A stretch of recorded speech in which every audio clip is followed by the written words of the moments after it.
اعوذ باللہ من الشیطان الرجیم بسم اللہ الرحمن الرحیم یا قوم ادخلوا الارض المقدسة التي كتب اللہ لکم ولا ترتدوا على ادبارکم فتنقلبوا خاسرین۔ اللہ کا قرآن کہتا ہے، جس کا ترجمہ ہے، اے قوم، ارض مقدس میں داخل ہو جاؤ۔ یا قوم ادخلوا الارض المقدسة التي كتب اللہ لکم، کہ اللہ نے تمہارے لیے لکھ دیا ہے۔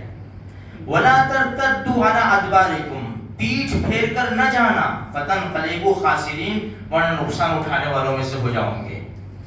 ہم آج تھوڑی سی بات کریں کہ عمر ابن خطاب رضی اللہ تعالیٰ عنہ کے دور خلافت میں مسجد اقصی کو کیسے فتح کیا گیا، فلسطین کو کیسے فتح کیا گیا۔ جب مسلمانوں کا لشکر اللہ کے راستے میں لڑتے لڑتے لڑتے یہاں پہنچا، فلسطین مسجد اقصی کے قریب، 3 دن تک ٹھہرے رہے۔ جس دن حملہ کرنا تھا، صبح کی نماز پڑھائی گئی، اس میں یہی آیت پڑھی تھی، یہی۔ مختصر طور پر یہ ہے کہ 4 مہینے تک مسلسل لڑائی چلی، اور وہ اتنے مضبوط تھے اس زمانے میں بھی۔ وہ ایسا کہہ رہے تھے کہ 20 سال بھی تم ہم سے لڑیں گے نا تو ہمارے پاس کوئی سامان کی کھوٹ نہیں ہے۔ 20 سال۔ ان کا مقصد ایک تھا کہ تمہارا امیر لاؤ، امیر جو ہماری کتابوں میں لکھا ہے، جب وہ یہاں حاضر ہوگا نا، ہم بیت المقدس کی چابیاں دے دیں گے، اس لیے کہ ہماری کتابوں میں لکھا ہے کہ یہ آدمی فتح کرے گا۔ تو مشورہ ہوا، ابو عبیدہ ابن جراح رضی اللہ تعالیٰ عنہ کو پہلے کھڑا کیا ان کے سامنے، فصیل تھی اس کے سامنے، وہ لوگ اوپر تھے، مسلمان نیچے تھے۔ تو بہت بڑا پادری پوپ ان کا، وہ آیا کتاب لے کر اور کہا کہ میرے سامنے لاؤ۔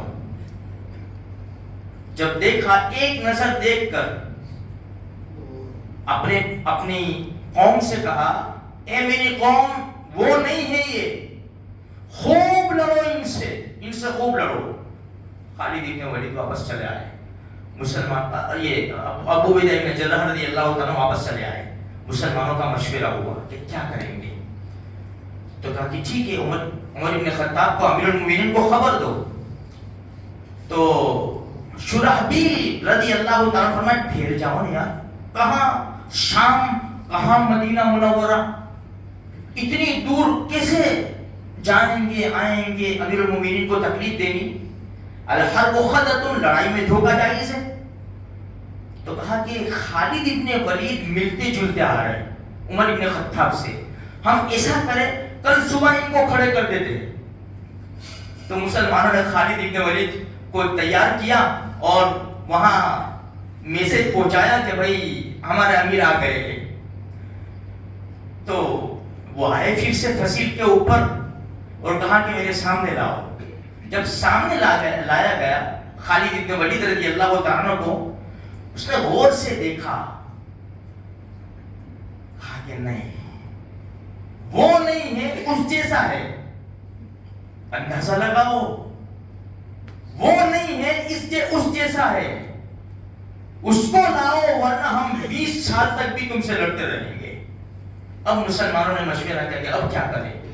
ان کا ایسا کہنا ہے کہ امیر المومنین اگر آ گئے تو ابو عبیدہ ابن جراح رضی اللہ فرمایا ان کی نشانیاں بتاؤ۔ فرمایا ہم نہیں بتائیں گے نشانیاں، ہم جانتے ہیں، بھائی نام تو بتا دو۔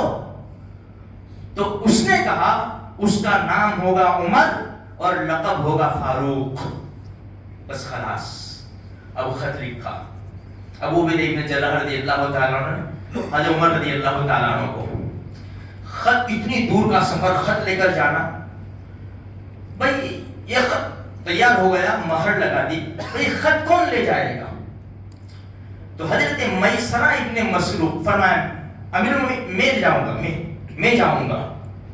اب انہوں نے خط لیا، مدینہ منورہ کا راستہ لیا، چلتے رہے، رات دن چلتے رہے اونٹنی کے اوپر، اس کی کوہان بڑی تھی، وہ اونٹنی پر چلتے رہے، رات کو مدینہ منورہ میں پہنچے، کسی سے ملاقات نہ ہوئی، اللہ کے رسول صلی اللہ علیہ وسلم کے روزے کے اوپر سلام پیش کیا، ابو بکر صدیق رضی اللہ تعالیٰ عنہ کے روزے پر سلام پیش کیا اور وہیں سو گئے۔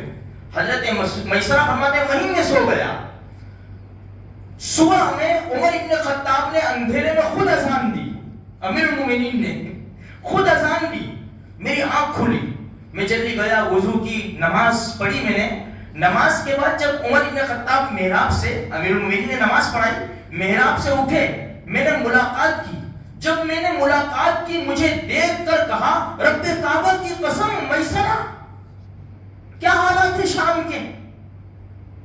میں نے خط دیا تو فوراً تیار ہو گئے، چلو سواری تیار کرو، سواری تیار کر کے امیر المومنین نے 2 صحابی رضی اللہ تعالیٰ عنہ کو لیا، سرخ اونٹنی کے اوپر سوار ہوئے اور چلتے رہے۔ مختصر یہ ہے جب وہاں پہنچے شام تو ان سے کہہ دیا گیا کہ ہمارا امیر آ گئے ہیں، تو صحابہ کرام نے فرمایا اچھا اس وقت امیر المومنین کی حالت کیا تھی؟ جو لباس پہنا ہوا تھا نا 14 پیون لگے ہوئے تھے، 14 مسجد اقصی کا فاتح، 14 پیون۔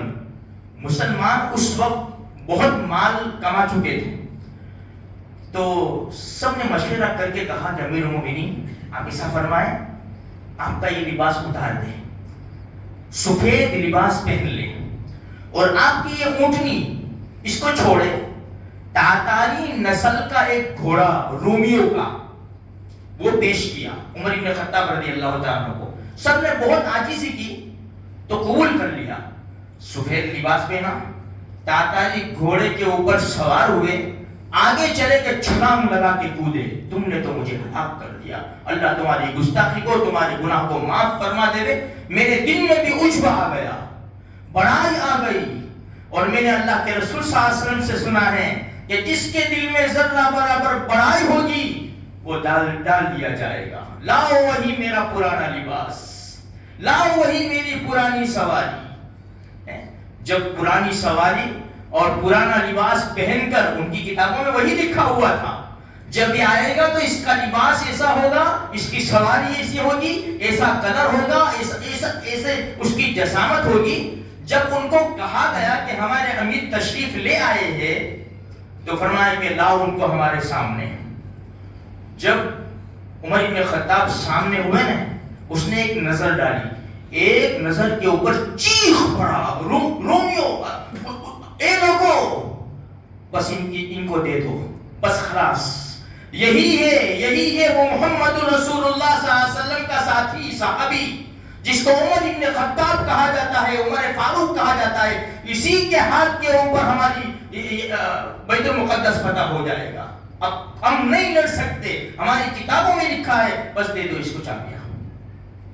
میرے بھائیوں اسی طرح فتح ہوا بیت المقدس عمر ابن خطاب رضی اللہ تعالیٰ عنہ کے زمانے میں۔ کتنی بڑی 4 مہینے تک پڑے رہے، بہت مصیبتیں جھیلی ہیں میرے بھائیوں، پھر مسلمانوں کے حالات بگڑے کہ پھر مسلمانوں کے ہاتھوں سے چلا گیا۔